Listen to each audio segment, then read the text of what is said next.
Então, sejam bem-vindos, boa tarde a todos. Eu entrei aqui, né, numa entidade conservadora, né, e estava escrito smoking free, né, quer dizer, já era proibido fumar, e pior, eles inventam um jeito de denominar a proibição de liberdade. Não é que o fumo é proibido, não, o ambiente é livre do fumo. Quer dizer, você está proibido de fumar, mas isso significa liberdade, estamos livres do fumo. É vamos dizer, um jogo de linguagem. Primeira vez que eu entrei numa entidade conservadora e vi isso na porta, eu falei, esses caras estão liquidados. Eles selaram o destino deles. Porque eles aceitaram a regra do jogo que foi imposta pelos seus inimigos. E os inimigos souberam explorar muito bem o moralismo evangélico dominante aqui. Tá certo? E os idiotas caíram como patinhos. Tá certo? Então, olha, um conservador que eu saiba é um sujeito que respeita sobretudo a propriedade privada. Não é isso? Então, a propriedade privada é o seguinte, se o dono do lugar, se é um lugar privado, particular, se o dono do lugar quer que admite que você fume lá dentro, muito bem, se ele não admite, você não pode fazer nada. Por exemplo, você entra dentro de um carro. De quem é o carro? É do fumante, então ele admite que você fume. Ou fumante, ou não fumante solidário, né? Agora, o cara não fuma e não gosta de cigarro, então ele proíbe e você não pode falar nada, porque o cara é dele. Então, este princípio, os conservadores em massa já haviam abdicado. E não perceberam que ao abdicar disso, abdicaram de tudo. Então, a longo prazo, estão condenados e não vão se levantar enquanto não aprenderem essas coisas. Não é isso? Agora, o fato é que, vamos dizer, esta implantação da nova civilização, ela não é feita por propaganda ostensiva, ela é feita por mudança dos códigos. Hoje tudo é feito de maneira indireta. Mesmo a implantação de uma ditadura não é como Hitler ou Mussolini, que chega lá e diz, agora está tudo proibido. Né? Não é assim mais. Você não muda o regime, você não muda o nome do regime. Você muda a coisa, muda a sociedade inteira, através de pequenos regulamentos administrativos, cujos efeitos políticos não são evidentes à maioria, num primeiro momento, mas que somados resultam na criação de uma situação onde o Estado se sobrepõe à sociedade e onde ele determina tudo na sociedade, sem que a sociedade possa se levantar contra ele. É curioso que, vamos dizer, a situação totalitarismo é definido por isto, quando o Estado é mais forte do que a sociedade, quando a sociedade não tem meios de se articular contra o Estado. Isto é o totalitarismo. Ora, isto é perfeitamente compatível com a existência de eleições. Então as pessoas dizem, por exemplo, que o Brasil é uma democracia porque tem eleições. Eu digo, tem eleições, meu filho, mas tente criar um partido de oposição. Leva 20 anos só para eles aceitarem ler o seu requerimento. E daí que eu faço tantas exigências. Tente, esse pessoal que está tentando montar o Partido Federalista há 30 anos, pergunte para eles se é possível. Então, por outro lado, vamos dizer, uma resistência cultural é também quase impossível porque todos os canais de ação cultural estão na mão do mesmo governante. Então você tem uma situação que o Jacob Palmo chamava a democracia totalitária. Esse grande livro, As Origens da Democracia Totalitária. O conceito de democracia totalitária é de Rousseau. A democracia totalitária já está em vigor, não neste ou naquele país, mas na quase totalidade deles. Aqui está imperfeitamente. No Brasil está montada perfeitamente. E isso quer dizer que certas mudanças que aqui, por exemplo, dariam anos de conflito e de briga, no Brasil são implantadas da noite para o dia sem que ninguém possa dizer A. Por exemplo, houve um plebiscito quanto à venda de armas. E a proibição das armas foi derrotada no plebiscito. Derrotada por 80%. No entanto, ela continua em vigor. Tente comprar uma arma para ver se é possível no Brasil. Como é que eles fazem isso? Eles fazem uma lei proibindo você de ter armas? Não. Eles simplesmente colocam, não são leis, são decretos administrativos, decisões administrativas, decisões de chefes de departamento, que criam um obstáculo aqui, outro ali, outro ali, outro ali, no fim fica impossível. É assim que se faz uma ditadura hoje. Então as pessoas entram dentro de uma ditadura e elas não ousam chamar de ditadura, por quê? Porque tem eleições. Então, quer dizer, você ainda não tem a noção da democracia totalitária, você não sabe nem que isso existe. Já está dentro dela e ainda pensa que é uma democracia normal. Quando a democracia totalitária é o tipo de regime mais ditatorial que pode existir. Porque a pressão não é exercida sobre você diretamente pelo governo, mas por uma rede de canais de atuação social controlado pelo governo, que são muito diferentes de um policial batendo na tua porta. É a população inteira em torno que te oprime. Então você não tem para onde correr. Isso já está implantado no Brasil. Aqui está sendo implantado rapidamente. Outra coisa, as mudanças nunca são mudanças estruturais repentinas. São por, vamos dizer, pontos específicos que vão sendo mudados. Então, por exemplo, ontem eu recebi um e-mail com a lista dos projetos de controle das entidades religiosas que estão para ser votados na Câmara de Deputados e Senado. Então, um projeto proíbe isso, outro proíbe aquilo, outro proíbe isso, outro proíbe... Por exemplo, um projeto proíbe você fazer qualquer crítica. Você não pode dizer que o homossexualismo é pecado, você não pode dizer que sodomia é pecado, Você vai ter que dizer que Sodoma e Gomorra é um lugar maravilhoso, agradável a Deus, etc. Você não pode dizer, por exemplo, que bruxaria é ruim. Por exemplo, eu li no livro do Pierre Verger, que a cultura ioruba, ela tem lá ritos para você fazer cair o pênis do adversário. Você não gosta do jeito, você faz lá um rito. O pai você faz um rito, olha, vai cair o peru do seu fulano. Tem outros ritos feitos para a pessoa morrer. Tá certo? Então, se esses ritos não funcionam, eles são charlatanismo. E se eles funcionam, eles são homicídio. Homicídio, agressão. Você não pode dizer isso, embora seja uma verdade óbvia.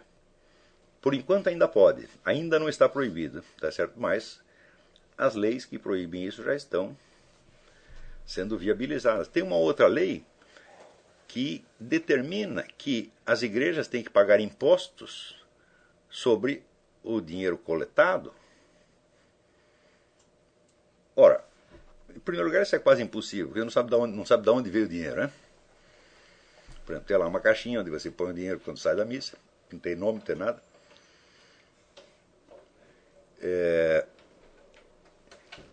Isso quer dizer que o dinheiro que você deu para uma obra que você considera santa e divina, agora passa a ser do governo. Então, se o governo é, por exemplo, um governo comunista, você, ao contribuir para a Igreja Católica, você está contribuindo para o Partido Comunista. Pelo Código de Direito Canônico, um católico contribui para o Partido Comunista e está automaticamente excomungado. Então, estão pondo você numa situação de excomunhão automática. Basta isso para você liquidar a igreja. Por exemplo, o senhor Frei Beto, ele diz que ele é um sujeito tão bom, uma alma tão caridosa, que ele usou da sua influência em Cuba para convencer o Fidel Castro a permitir que os católicos se inscrevessem no Partido Comunista. Olha como ele é bom. Só que quando você se inscreve no Partido Comunista, você está automaticamente excomungado. Então, ele concedeu a todos os católicos de Cuba o direito à excomunhão. É assim que se faz as coisas. É por pequenas modificações. As modificações que vêm no ensino e no jornalismo, então, são uma coisa monstruosa. Só que se você nasceu no meio desse processo, você não sabe como era antes, você não sente a diferença. Só se você estudar a história e se você obtiver o recuo intelectual necessário para ver isso. Criar a possibilidade desse recuo é o que eu estou tentando aqui. Mas, veja, somente criar a possibilidade do recuo não quer dizer que isso já está realizado, ainda falta muita coisa para fazer. Vocês vão precisar de 5 anos no mínimo para isso, É por isso que eu peço encarecidamente que nesse ínterim não participem de debates, não deem palpite em nada, não julguem coisa nenhuma, se dediquem somente a estudar e fortalecer-se. Tá certo? Assim como um garoto que está estudando na academia de boxe, ele não vai participar de torneio enquanto isso. Né? Ele vai continuar treinando até que o treinador diz, bom, agora você está pronto, agora você pode subir no ringue e enfrentar o fulano, mas não antes disso. Né? Porque senão você vai apanhar. Então, como essa influência cerca as pessoas por todos os lados, e ela não cerca só positivamente, esse é o dado mais importante. Ela não cerca por uma propaganda direta, mas pela supressão das possibilidades diferentes. Quer dizer, você não fica sabendo de uma série de coisas. Então você não tem condição de inventá-las por si mesmo. Né? Então, isso quer dizer que milhares de possibilidades que o ser humano teve ao longo dos milênios, de repente saem do repertório. Você não vai poder inventar uma civilização inteira. O único jeito de você conhecer essas possibilidades é através do estudo, mas não do estudo que a própria sociedade está fornecendo. Você vai ter que buscar um estudo por conta própria. Então, isso significa que para você sair disso não basta nem ser um gênio. Porque você precisa ter uma forma específica de gênio, que é o gênio do autodidatismo, que é uma coisa raríssima. Os maiores gênios da humanidade não foram autodidatas nesse sentido. Santo Tomás de Aquino aprendeu com Santo Alberto Magno, Aristóteles aprendeu com Platão, Platão aprendeu com Sócrates, Sócrates aprendeu com quem? Não se sabe. Então, diz o Léo Strauss, ele diz, toda tradição de ensino é um sujeito que aprendeu com outro, que aprendeu com outro, que aprendeu com outro, que aprendeu com o primeiro que não aprendeu com ninguém. Aprendeu com Deus. E quando as tradições se rompem, às vezes providencialmente aparecem pessoas capazes de restaurar por conta própria. Eu sei que eu sou um desses. Tem muita coisa que eu aprendi que eu jamais teria podido aprender, seja na Universidade Brasileira, seja no meio editorial brasileiro, seja na imprensa cultural brasileira, que eu não teria meios de. Né? Mas eu nasci com um desconfiômetro que me dá a medida certa da minha ignorância, ou seja, eu tenho uma intuição do que me falta saber. Eu digo, para entender tal coisa, eu precisaria saber tal outra, e tal outra, e tal outra, e tal outra, e tal outra. E o fato é que eu não sei. Então eu vou ter que procurar exatamente essas coisas. Né? Poucas pessoas têm isso. Né? Então,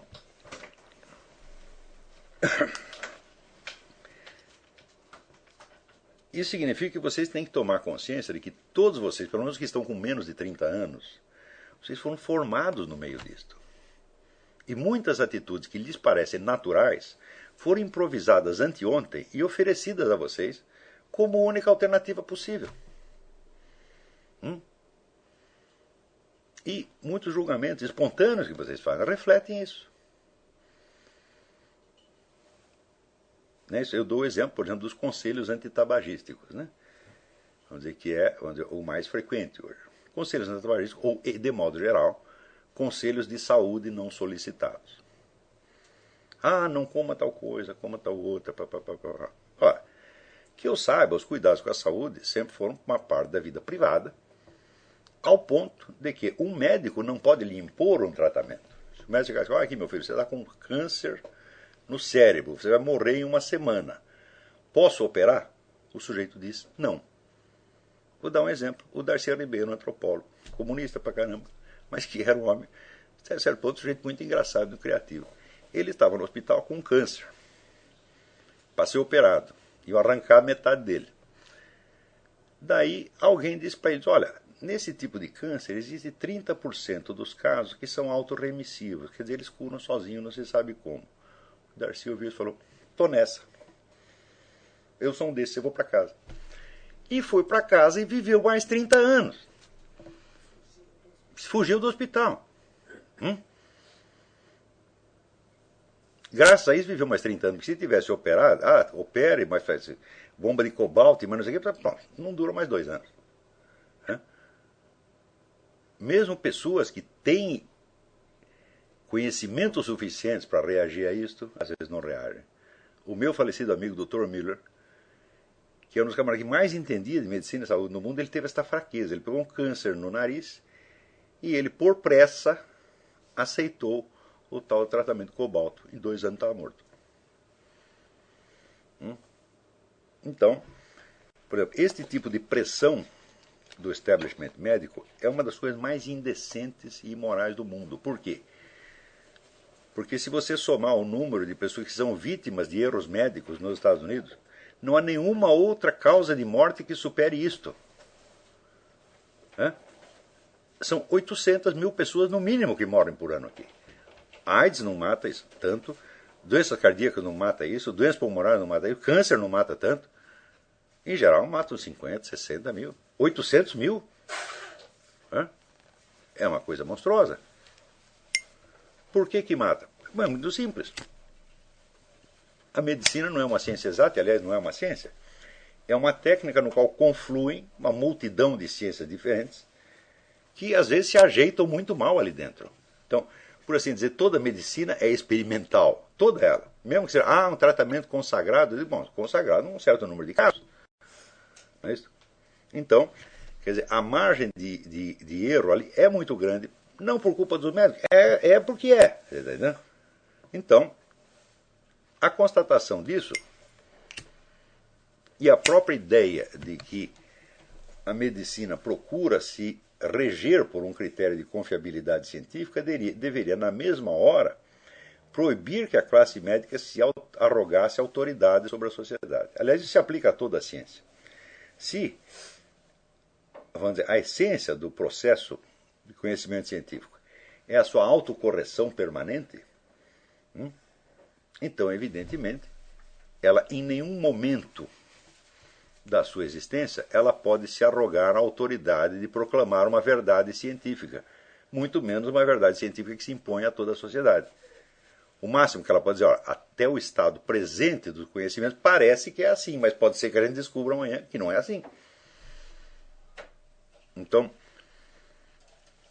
isso quer dizer, a ciência nunca pode ser uma fonte de autoridade.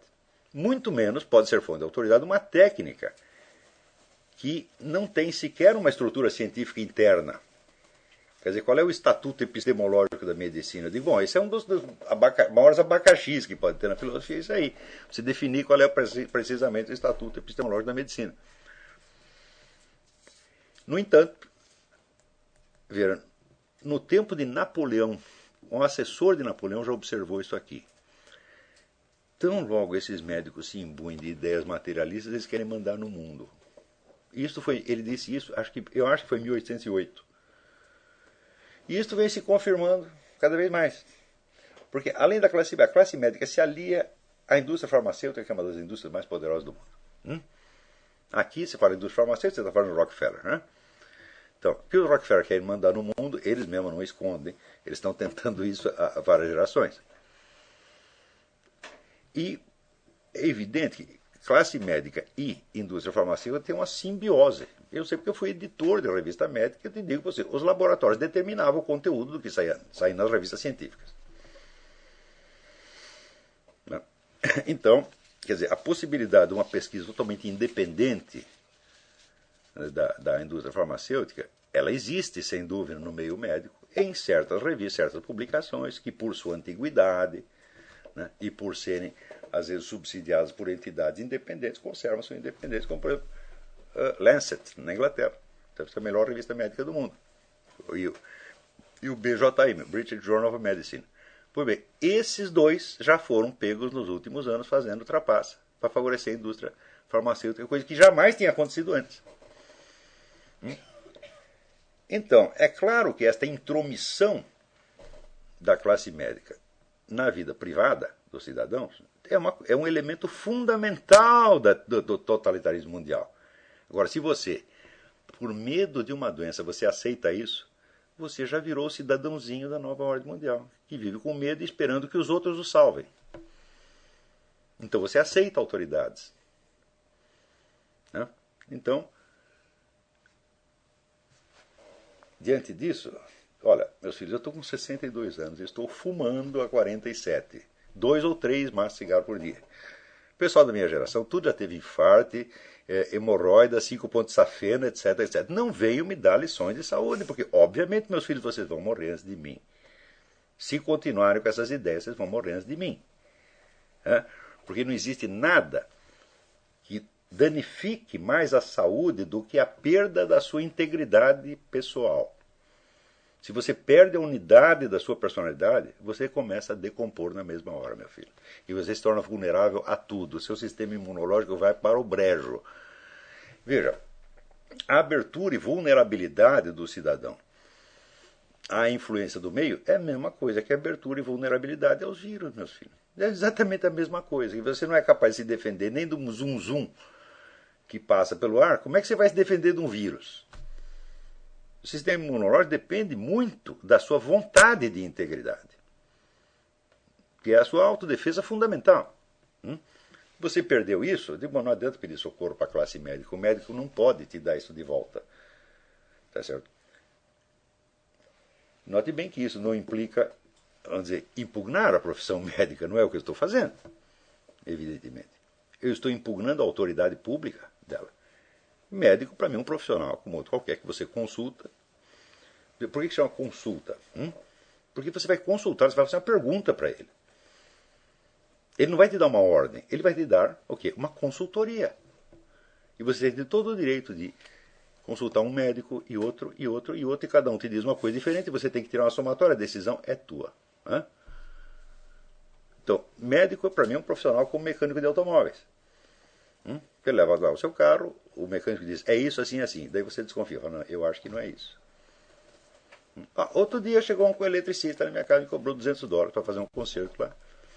E eu disse para ele, meu filho, essa instalação aí, ela não vai aguentar. Se você ligar um aquecedor e um computador, vai queimar. Ele disse, não, gente, queimou.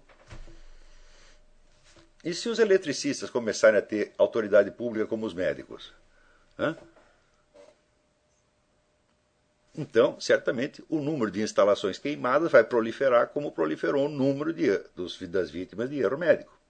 Graças a Deus, não aconteceu ainda. Nem os eletricistas, nem os mecânicos de automóvel fazem parte da nova ordem mundial.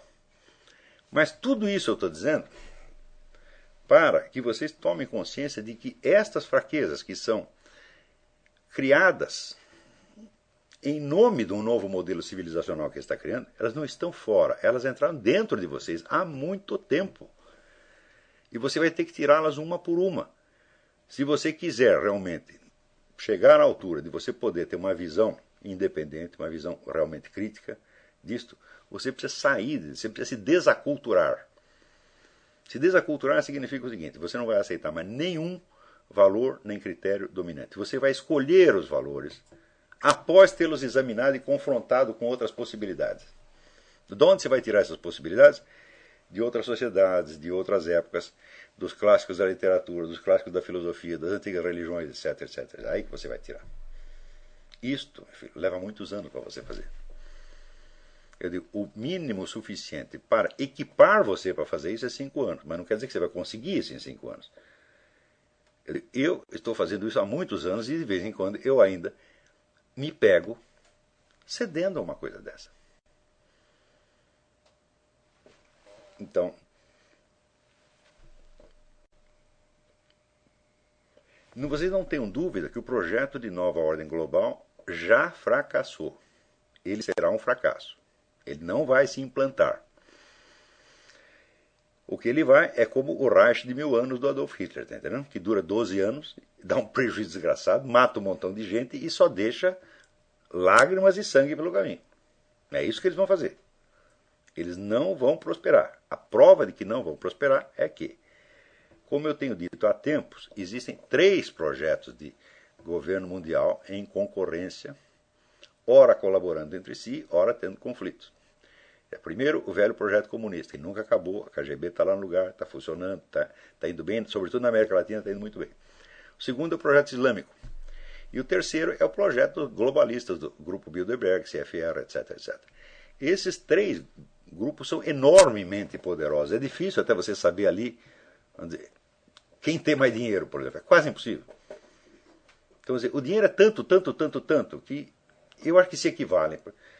Passou de 10 trilhões, já não dá mais para você, né, fazer uma avaliação. Se entra como é que se diz? De Leibniz, o que é infinitamente pequeno e infinitamente grande, isso é uma diferença que a gente não pega mais. Porém, as rachaduras na aliança entre esses 3 já começaram a aparecer. Por exemplo, lá no encontro de Copenhague, né? O camarada da Arábia Saudita, de repente, ele começou a dizer que não existe aquecimento global. Ora, faz décadas que essa turma dos árabes está financiando gente, financiando os aquecimentistas aqui. E se eles fizeram as contas e viram que esse negócio é prejudicial para eles? Né? Então mudaram de ideia de repente. Então, de repente começa a haver as rachaduras. Eles não vão prosperar porque o acordo entre essas três forças a longo prazo é impossível. É possível a curto prazo e tem funcionado. Você vê, por exemplo, na Inglaterra, né, o Príncipe Charles, que é um membro do Bilderberg, que portanto é um globalista ocidental, né, ele é o maior protetor dos muçulmanos na Inglaterra. E ele próprio está profundamente comprometido com isso, porque ele é um discípulo do falecido Sheikh Abu Bakr Sirajuddin, que é um indivíduo que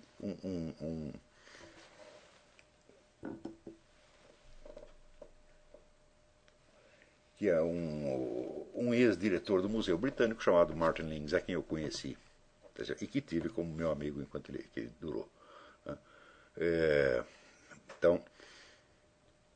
Então ali é uma colaboração estreita entre globalismo ocidental e Islã.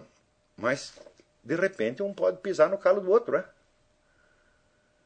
E, por exemplo, se essa elite britânica chegar com e falar, peraí, esses muçulmanos aqui já foram longe demais, eles vão nos derrubar. Daí acabou a aliança. Na França isso já está acontecendo. A hostilidade para com os muçulmanos é crescente na França. Primeiro os franceses abriam todas as pernas, abriam as pernas e braços, né? Porque tudo que é anti-americano o francês adora. Tá, manda vir os muçulmanos. Opa! De repente começaram a achar ruim. Isso, né? E os judeus, que são os maiores cretinos de todos, que sempre apoiam tudo que é contra eles mesmos. Né? Deram dinheiro para tudo quanto é movimento de esquerda, o movimento de esquerda apoia os árabes, e os árabes saem batendo em judeu na rua de Paris. E daí o judeu, depois de 30 anos de apanhar, ele diz, puxa, eu acho que eu dei dinheiro para os caras errados. Entendeu? Católico é a mesma coisa. Né? Abre porta, janela e tal para o inimigo e depois descobre que levou prejuízo. Então, vamos dizer, todas essas coisas mostram rachaduras no sistema da nova ordem mundial antes dela chegar a se implantar perfeitamente. Então, o que nós vamos viver no futuro não é um mundo globalizado onde um governo central controla tudo. Não, é um mundo de conflito de vida e morte entre três poderes globalistas. Quer dizer, as nações vão desaparecer como entidade, mas elas não serão absorvidas no sistema central. Serão absorvidas num dos três blocos. Esses blocos não são blocos nacionais, são blocos multinacionais. Tá certo? Multinacionais e que têm uma boa parte do seu poder dentro do território inimigo. Não há fronteiras nacionais. Quando você fala, por exemplo, o Islã, é todos os países islâmicos e mais os muçulmanos que estão no exterior, inclusive que estão nos Estados Unidos. Você fala comunismo, eu digo, bom, não quer dizer a Rússia. Na Rússia está cheio de anticomunista, mas para compensar, a KGB está cheio de agente em toda parte. Então não são fronteiras geográficas. Do mesmo modo que os muçulmanos estão espalhados pelo mundo todo, e existe uma faixa imensa de muçulmanos enrustidos, infiltrados nas várias igrejas pelas tarikas, que são organizações esotéricas islâmicas. Eu sei isso porque eu vi isto. Né? Então não são fronteiras nacionais, quer dizer, o quadro de relações internacionais. Quem está estudando relações internacionais, digo, pode parar, você está perdendo seu tempo. Você vai estudar relações internacionais por uma situação antiga, onde tudo dependia dos estados. Que hoje em dia, o negócio chamado movimentos, o portador do poder não são os estados, são movimentos que controlam estados. E que com a maior facilidade podem passar de um estado para outro. Né?